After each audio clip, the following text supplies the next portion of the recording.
Hello everyone and welcome back to my channel.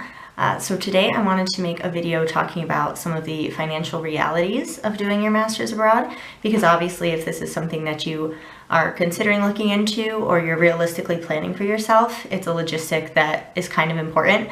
It's very doable, but there are some roadblocks, some bumps in the road that I kind of came across along the way that I wasn't really aware that were going to happen until after I had already dedicated myself and was like, you know, this is what I'm going to do, and it's all right. They're all things that I can deal with and that I have dealt with fine. But if I had known, say, a year in advance and I had been considering this as an option and I was able to financially plan ahead for these kinds of roadblocks, it just would have made everything a lot easier. So I kind of want to share that stuff with you because it's things that I definitely wasn't expecting or just wasn't even thinking about. I was just excited, oh, I'm gonna go do my master's abroad. But I wasn't thinking about those financial realities.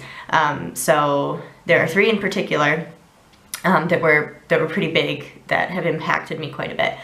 So those are what I'm gonna talk to you about. So the first one is the employment situation. So when I'm here in Spain, I'm on a student visa. That's my permission to be here for over 90 days. If you come to Spain for over 90 days, you need some sort of visa, whether it be for work or study.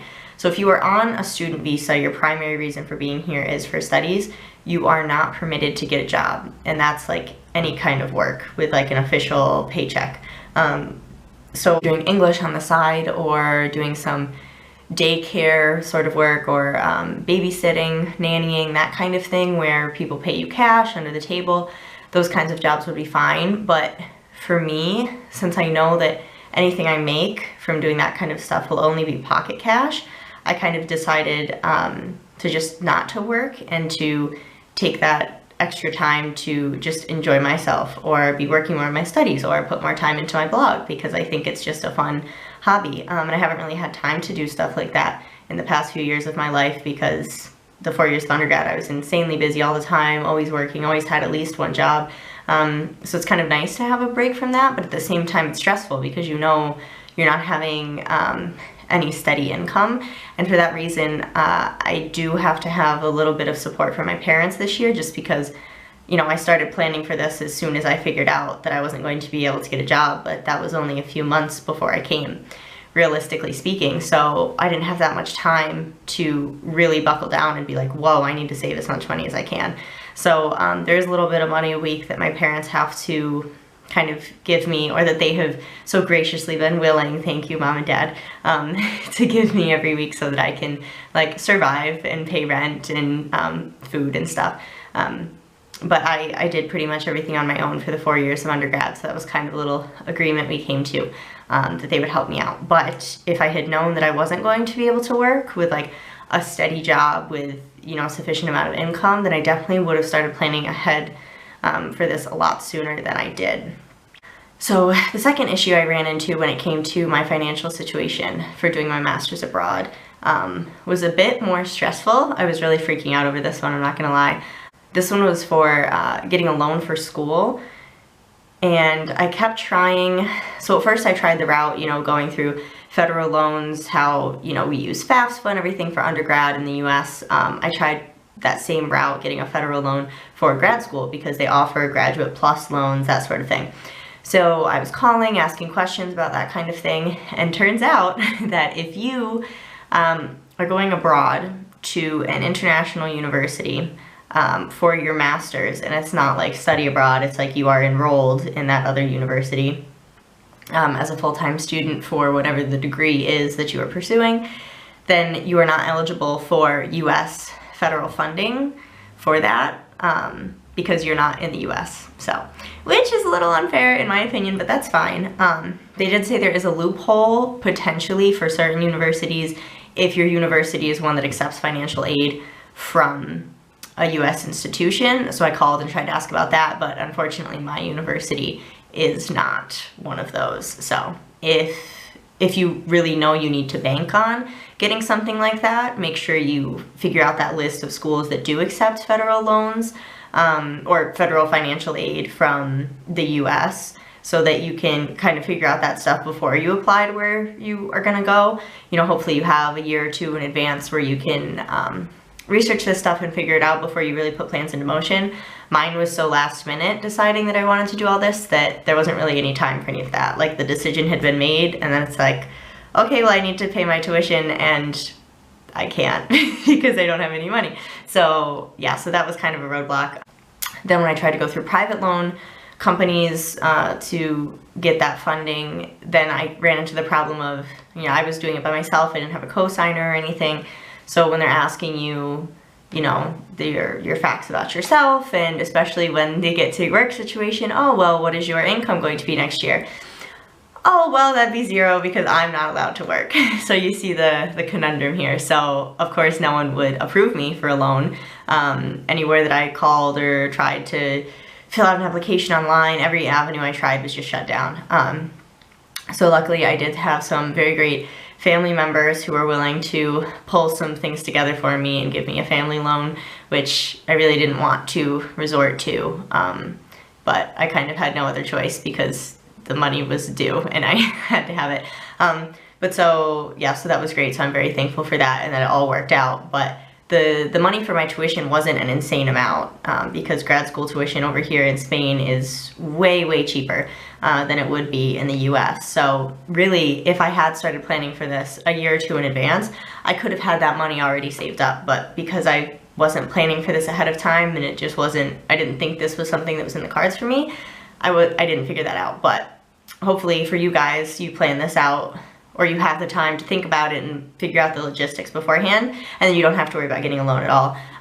For me, to give you some actual numbers, in US dollars, my tuition for the entire year to get my master's was $5,900 US dollars. In euros, it was something like 4,800 euro. And that is with I had to pay double tuition, because I am an international student. So if you come from, it's like, if you go out of state to school, you end up paying double tuition because you're not in the state that you reside in. So it's kind of the same thing here. I ended up paying double tuition, but paying double tuition for an entire year of my master's program, $5,900, that's not too bad. I mean, compared to American prices. So obviously that's a chunk of money. So if you don't have that already saved up, you will have to figure out some sort of way to finance that year abroad. The third issue that I ran into with this whole thing was for when it comes to loan repayments for loans that I owe from my undergrad. So I'm very lucky to not have a lot of loans. I always worked during school. I was an RA for 5 semesters. That helped a lot. I had scholarships for tuition and that kind of thing. So the loans aren't a crazy amount that I'll have to be paying. But it's still something. Obviously people they go away to grad school, or they have an internship or something that's not paid for the year after they graduate. They get their grace period and they get for their loan repayment, and then they don't have to do that when they're in grad school. It's what a ton of my friends have done. I was like, all right, I'll just go ahead and do the same thing, fill out some paperwork, make some calls. So I started doing that stuff the couple weeks before I left to come here for Spain.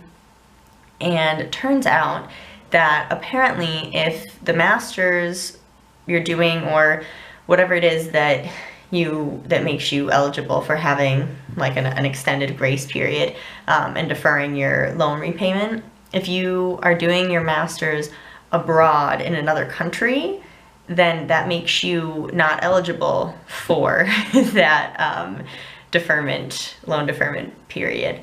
So I personally find that very unfair. I think no one should ever be punished for deciding to go abroad and experience another part of the world, or get some more language acquisition, or just understand more about international relations or the global community as a whole. Just get another experience, because you can take that experience back to your home country, and then your home country will benefit from all of those things that you learned abroad that you brought back to your country, to help in your career, whatever it may be.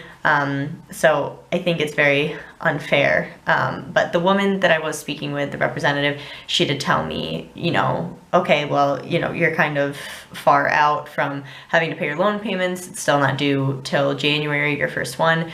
So let's start, we'll talk about this more, say end of November, December, give us another call, we'll try to find some sort of loophole. But she didn't sound very optimistic about it, even after I explained, okay, well, I'm doing my master's abroad where I'm not eligible to work for a year. So tell me how I'm supposed to like come up with money out of thin air to be paying you my loan repayments. And so she said to call back. So if I find a loophole or a solution for this whole thing, I will make sure to let you guys know, because this is obviously something that's very important. And I would love to be paying my loans back right now. If I could, if I had a job and I could be getting them out of the way, I would do it, you know, over and done.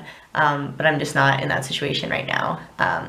But yeah, so I do find it very unfair that this is kind of the situation that I'm put in, but you know what, that's life. You hit a roadblock, you figure it out, it'll all be okay. So I'll do some more research, try and find my loophole, and I'm sure it'll all work out fine in the end.